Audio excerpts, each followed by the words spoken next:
هاد التحليه بقوه ما كتجي بنينه، عائلتي كملوها قبل ما نكمل ليها التصوير. ممكن تقدموها ككلاص اولا كتحليه، كتجي من اروع ما يكون. غادي نحتاجو كاس ديال السكر سنيده نديروه على عافيه مهيله حتى يذوب مزيان ويتكراميليزا، ونضيفوا ليه كاس ديال الماء مع 2 معالق ديال النشا، نخلطوهم مزيان حتى يتقل لينا الخليط. من بعد نضيفوا ليهم معلقه صغيره ديال الزبده ونخليوه يبرد.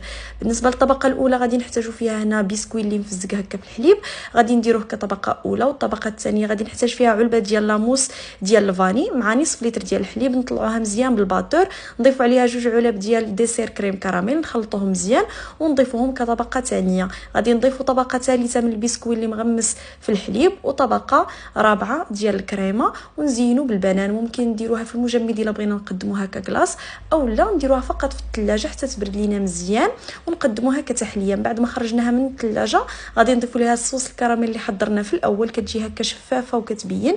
نتمنى الفيديو ينال اعجابكم، بصحه وراحه.